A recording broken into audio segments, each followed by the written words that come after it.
नमस्कार। बात इतनी सी कि इस देश में 2% के लोग बहुत अमीर हैं, जिनके पास देश की ज़्यादातर दौलत है। बात इतनी सी है, करीब 28 से 30% लोग मिडिल क्लास के हैं, जो क्लास बैरियर क्रॉस करने की कोशिश कर रहे हैं।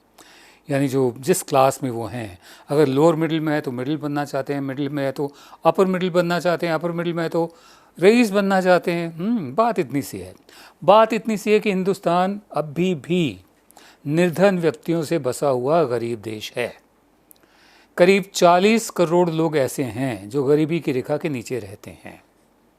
इनमें से सन 2014 तक 13 करोड़ के करीब लोगों को गरीबी की रेखा के ऊपर ले आया गया था। लेकिन एक बार फिर पिछले 5.5 साल में देखा गया है, अर्थव्यवस्था की जो हालत हुई है उसकी वजह से हम अभी भी एक गरीब देश हैं। बात इतनी सी है, ज़्यादा नहीं है। बात इतनी सी है कि ये जितने भी गरीब लोग हैं, ये अपने दूर दराज इलाकों से आए हैं, अपने अपने गांव, अपने अपने प्रदेश छोड़कर आए हैं, बड़े बड़े शहरों में आए हैं, रोज़ी रोटी की तलाश में आए हैं। और आज लॉकडाउन की वजह से इनके पास खाने को कुछ नहीं है, तो उसी तरह लाखों की तादाद में ये लोग वापस भी जा रहे हैं। जब ये वापस जा रहे हैं तो अंदाज़ा होता है कि इतने साल जो यहाँ पर रहे, कमाया क्या है इन्होंने। हाँ, आम से दृश्य आपने देखे होंगे कि एक हाथ में एक थैला है, दूसरे हाथ में एक सूटकेस है, सर पे गठरी है, कंधे पे एक बच्चा है, साथ में औरत है, उसके पास भी एक बच्चा है और थैला या सूटकेस वगैरह है। यही हासिल किया। ये उनको अपने ही गांव में, अपने ही प्रदेश में इतना भी नहीं मिलता था, इसलिए सब कुछ छोड़ के यहाँ बड़े बड़े शहरों में आना पड़ा। पूरे भारत में फैले हुए हैं। जो हमारे उद्योग हैं, जो हमारे काम धंधे हैं, उसकी बैकबोन, रीढ़ की हड्डी यही लोग हैं। और जब मुसीबत का वक्त इन पर आया, सब ने इनका साथ छोड़ दिया, सिवाय कुछ NGOs के। खासकर सरकार ने तो साथ छोड़ ही दिया। ये पैदल जाने को मजबूर हुए।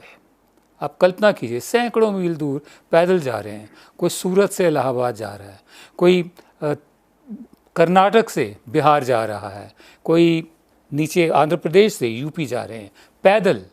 क्यों? क्योंकि सरकारें नहीं हैं इनके लिए। इनके जब वोट मांगने का टाइम आता है, इनके वोट हैं, लेकिन वैसे नागरिक नहीं है। बहरहाल, बहुत शोर मचाने पर सरकार ने ऐलान किया कि ठीक है, इनको वापस जाने दिया जाएगा, बसों में पहले जाने दिया जाएगा। काफ़ी सारा समय तो उसी में बीत गया कि बसें कौन देगा, बसों का किराया कौन देगा। फिर ये तय हुआ कि ट्रेन चलाई जाएंगी। अब ये हुआ कि ट्रेन की टिकट भी ये देंगे। उधर से सोनिया गांधी ने ऐलान कर दिया कि नहीं, कांग्रेस की जो स्टेट यूनिट्स हैं वो इनका किराया भरेंगी। इतना सुनते ही सरकार में जैसे हलचल मच गई, जैसे एक वो फायर फाइटिंग होती है, मतलब फेस सेविंग डिवाइस। इन्होंने कहा कि नहीं, 85% रेलवे देगी और 15% राज्य देंगे। अब सवाल ये उठता है कि PM केयर्स फंड किस लिए बना हुआ है आखिरकार? PM केयर्स फंड है क्या? इसमें 151 करोड़ रुपए इंडियन रेलवेज़ ने दिए हैं, लेकिन उसके पास बावजूद उसके वो किराया चार्ज करती रही है। ये गलत है, ये झूठ है कहना कि 85% रेलवे दे रही है। दे नहीं रही है। एज ए पैनिक रिएक्शन ऐलान हुआ है, अभी तक औपचारिक ऐलान नहीं है, पार्टी की तरफ से हुआ। दरअसल सुब्रमण्यम स्वामी हैं, एक मेंबर ऑफ पार्लियामेंट, उन्होंने एक ट्वीट भेज दिया था, how moronic of the government of India to charge steep rail fares from the half-starved migrant laborers. Indians stranded abroad were brought back free by Air India. If railways refuse to budge, then why not make PM cares pay instead? कि मतलब कितना बेवकूफ़ाना कदम है भारत सरकार का एक फ़ैसला कि जितने भी मज़दूर वापस जा रहे हैं उनसे रेल की टिकट का चार्ज किराया लिया जाएगा। जो विदेशों में भारतीय फंसे हुए थे उनको हवाई जहाज़ों में मुफ्त लाया गया। कोरोना भी वही लाए साथ में, उसके अलावा जो विदेशी आए थे वो, उनको मुफ्त लाया गया। इनसे पैसे वसूले जा रहे हैं। अगर रेलवे मंत्रालय नहीं फ्री ले जा सकता इनको, क्योंकि ये गरीब लोग हैं, इनके पास पैसे ही नहीं है, तो PM केयर्स फंड किस लिए है? किस लिए बनाया गया है? जिसमें बढ़ चढ़ कर लोगों ने दान दिया है, जो किसी सरकारी ऑडिट के तहत नहीं आता, जिस पर पार्लियामेंट में सवाल नहीं पूछा जा सकता, जो एक सेमी प्राइवेट ट्रस्ट की तरह है।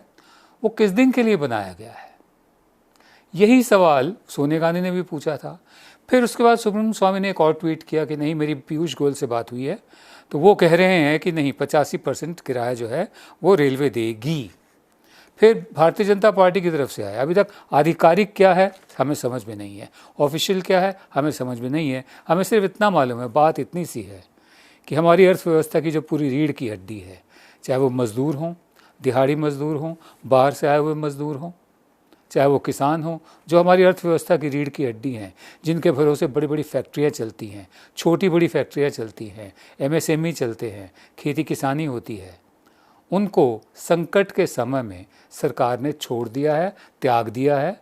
नागरिक मदद कर रहे हैं, एनजीओज़ मदद कर रहे हैं, सरकारें या तो सो रही हैं या उन्हें समझ में नहीं आ रहा कि चक्रव्यूह की तरह लॉकडाउन में चले तो गए हैं, अब अभिमन्यु की तरह बाहर निकलना है, कोशिश करनी है या क्या करना है।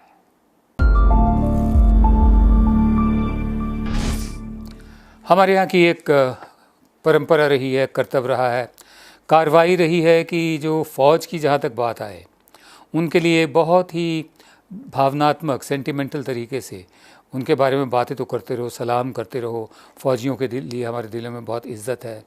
लेकिन हकीकत क्या है?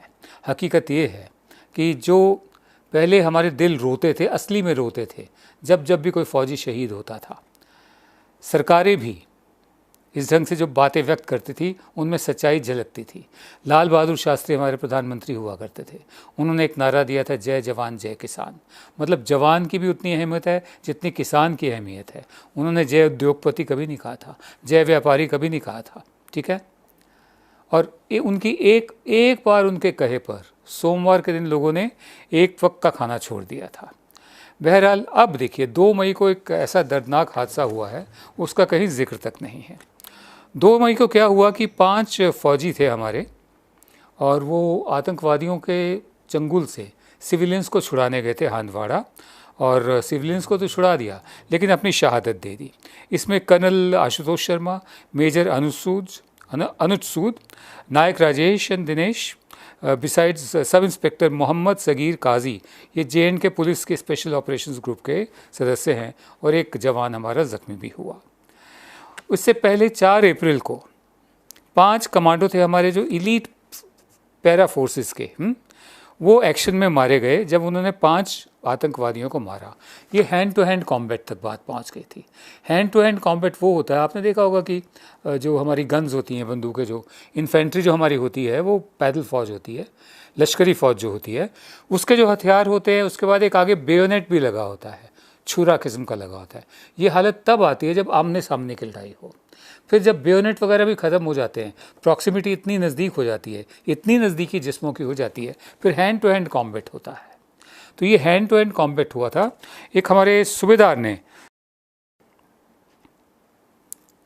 सूबेदार संजीव कुमार ने, उन्होंने बर्फ़ पर आतंकवादियों के कदमों के निशान देखे और फिर उस ट्रेल को फॉलो किया। फिर फ़ौरन सूचना भेजी गई हेलीकॉप्टर के ज़रिए, ठीक है। हमारे जो 5 कमांडोज थे उनको उतारा गया गहरी बर्फ़ में। जब ये बर्फ़ में चल रहे थे, पीछा कर रहे थे, तो एक ऐसे कोने पर आ गए, कॉर्निस पर, एज पर आ गए जो जमी हुई थी। उस पर पाँव रखते ही वो टूट गई एज, और ये सीधा लुढ़कते हुए हमारे कमांडोज उसी नाले में पहुँचे जो बर्फ़ से भरा हुआ था, और वहीं पर ही आतंकवादी भी थे। उसके बाद जब लड़ाई हुई हैंड टू हैंड, तो जो ऊपर रह गए थे उन्होंने जब देखा कि नीचे लड़ाई शुरू हो चुकी है, फायर फाइट भी हो रही है शुरू, एक भाग रहा आतंकवादी, उसको भी गोली मारी गई, तो वो भी नीचे कूद गए। हमारे एक शहीद का जो शरीर था वो तो आतंकवादी के शरीर के ऊपर था। एक ये निशानी थी कि हैंड टू हैंड कॉम्बैट भी हुए हैं। मैं आपको क्यों बता रहा हूँ? मैं आपको इसलिए बता रहा हूँ कि जब से आर्टिकल 370 का एब्रोगेशन हुआ, उसको हटाया गया, जम्मू कश्मीर को यूनियन टेरिटरी बनाया गया है, तब ये कहा गया था कि आतंकवाद के मामले कम होंगे। मैं छोटी सी आपको फिगर दे दूँ, ये JNK एडमिनिस्ट्रेशन की फ़िगर है, जम्मू कश्मीर की जो सरकार है उसकी फ़िगर्स हैं कि 25 अप्रैल तक, 5 अगस्त को लगाया गया था पिछले साल, 25 अप्रैल तक 108 आतंकवाद से जुड़े हुए घटनाएं हुई, और जिसमें 99 जो घटनाएं हुई वो सिर्फ कश्मीर से ही हुई, 9 जम्मू से हुई, 30 नागरिकों की जान गई, 114 नागरिक जो थे वो ज़ख्मी हुए, 20 हमारे जवान शहीद हुए, सिक्योरिटी पर्सोनल जो सिक्योरिटी फोर्सेस के थे, चाहे वो फ़ौज के हों, चाहे वो BSF के हों, चाहे वो दूसरी पैरामिलिट्री फोर्सेस के हों या जम्मू कश्मीर पुलिस के हों। 27 फोर्सेस पर्सनल और मार्टेड, 27 शहीद हुए, 54 स्पेशल फोर्सेस जो हमारे जवान थे, 54 वो ज़ख्मी हुए, 76 आतंकवादी मारे गए, उसके अलावा 132 आतंकवादी पकड़े गए। इसमें ये हंडवारा का इंसिडेंट इंक्लूडेड नहीं है, जिसमें मैंने जिक्र किया कर्नल आशुतोष शर्मा और मेजर अनुज सूद का। ये वाला किस्सा इसमें शामिल नहीं है। तो कहने का मतलब ये है कि 5 अगस्त से आज मई हो गया, 4 मई हो गया है, कितने महीने, साल होने को आ जाएगा, 2 महीने बाद 10 महीने हो गए हैं। आतंकवाद की घटनाएं रुक नहीं रही हैं। हमने तो अब लिप सर्विस देना भी छोड़ दिया है। ठीक है, हवाई जहाज़ उड़ा दिए, गुलाब के पत्ते मतलब उनकी बारिश करवा दी, बैंड बजवा दिए, लेकिन जहाँ तक फ़ौज की बात है, जो एक्शन चल रहा है उसकी खबरें हमारे चैनल्स पर नहीं आ रही हैं। ऐसा क्यों है, आप खुद सोचिए। नमस्कार।